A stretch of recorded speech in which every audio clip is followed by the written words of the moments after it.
All right, deep divers, buckle up, because today we're talking immortal beings. Ooh, immortal beings. Always a fun one. And not just your average run-of-the-mill immortals. Yeah. We're diving into a tier list that ranks them, from the familiar to the utterly inconceivable. A tier list, you say? I'm intrigued. Oh, it's a wild ride. We're talking vampires, werewolves, gods, entities that make gods look like, well, tiny little ants. You know. I'm starting to get the picture. Big cosmic stuff. Exactly. But it's not just about who's stronger. It's about understanding what immortality even means at these levels. Right, because immortality can mean a lot of things. A really, really long life, existing outside of time, being a concept rather than a physical being. Precisely. And that's what we're digging into today.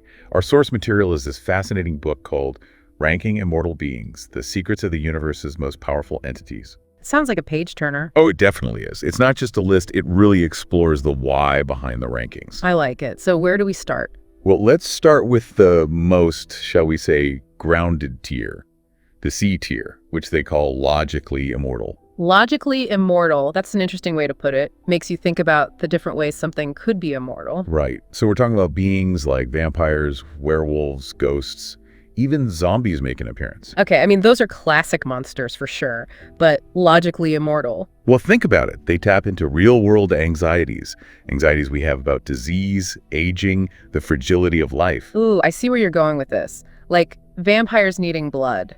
It's a dark reflection of our own need for sustenance to survive. Exactly.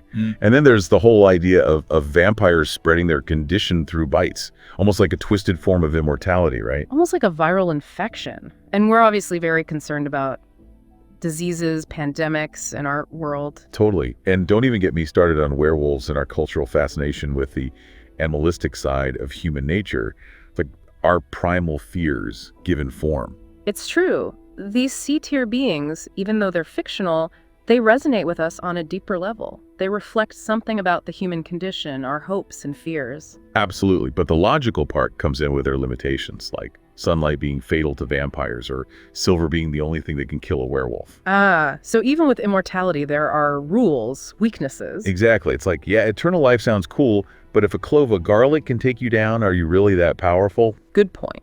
It makes them more believable, more relatable even.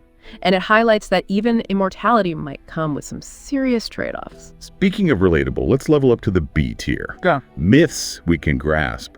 This is where the gods and goddesses come in. Ah, so we're moving up the cosmic ladder, but you said myths we can grasp, so these aren't your abstract, unknowable deities. Exactly. We're talking about the gods and goddesses whose stories we connect with, like the Greek pantheon, for example. Zeus, Hera, Poseidon, they're powerful, sure. Oh, for sure. But they're also kind of a mess, aren't they? Oh, totally. Jealousy, infidelity, family drama. It's like watching a cosmic soap opera unfold. And that's what makes them so engaging. These B-tier beings, they might have powers beyond our wildest imaginations, but they also experience emotions, face challenges, even experience things like loss. Right.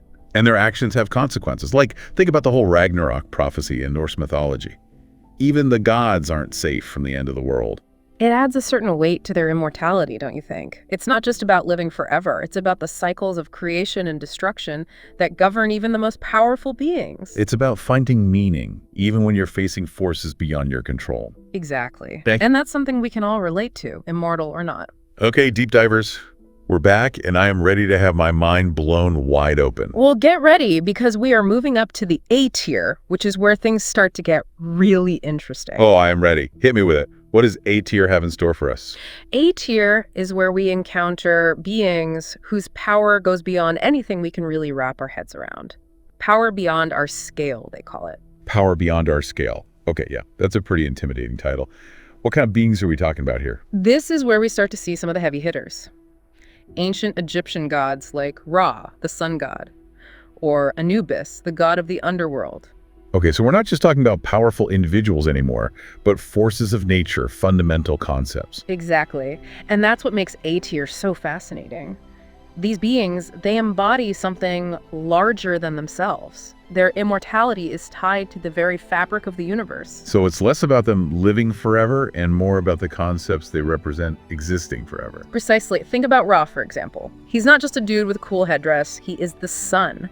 His immortality is tied to the very concept of light and warmth, Things that have existed for eons and will likely exist long after we're gone. So to take down Ra, you'd have to, like, destroy the sun. I'm not sure even the most powerful superheroes could manage that. It's a whole different ballgame at this level. And it's not just about these grand abstract concepts either.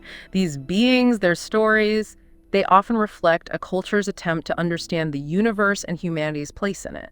So, like, by understanding their gods, these ancient civilizations were trying to understand themselves, their place in the grand scheme of things. Exactly. It's about finding meaning in a world that can often feel chaotic and unpredictable. I can definitely relate to that. The universe can be a pretty wild place.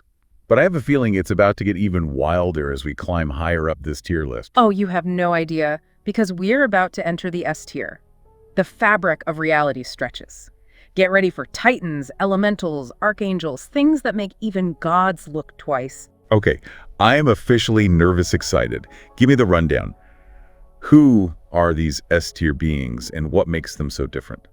What's fascinating about the S tier is that we move away from individual personalities, and even beyond the embodiment of concepts, we're in the realm of fundamental forces now, the very principles that govern reality itself. Okay, so things are getting really meta. Exactly. Take the Titans, for example. And I don't mean Thanos. I mean the OG Titans from Greek mythology, beings like Cronus who embodied time itself. Okay, hold on. Time. How do you even begin to fight that? It's not like you can punch out time. Precisely. We're not talking about brute force anymore. It's about existing on a level where concepts like life and death, beginning and end, become almost meaningless.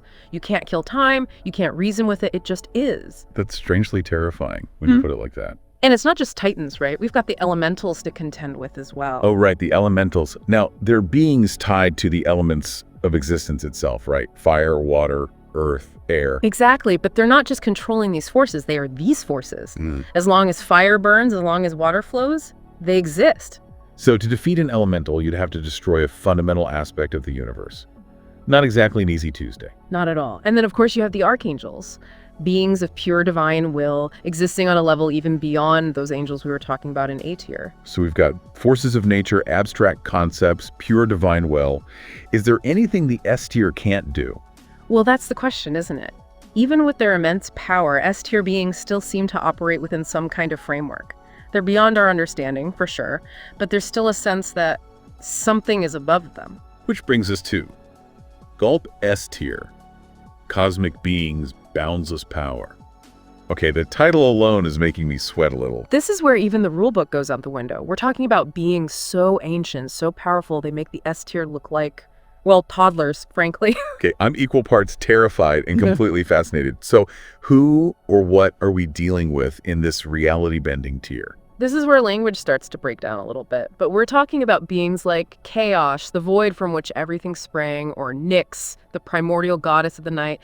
These beings, they predate the gods, they predate creation itself. They are the fabric of existence. So before time, before space, before anything, Yeah. there was. Nyx. Don't forget Nyx. Right, and Nyx. My brain hurts, but it gets worse, right? Because you haven't even mentioned the Eldritch gods yet. Ah, yes. The denizens of cosmic horror. The Eldritch gods, beings like Cthulhu and his ilk.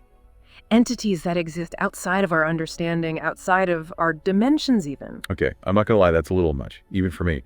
But what about those other beings, the ones that are like concepts? You said something about the endless. Ah, yes, the endless. A perfect example of entities that exist on a conceptual level. Dream, death, destiny, desire.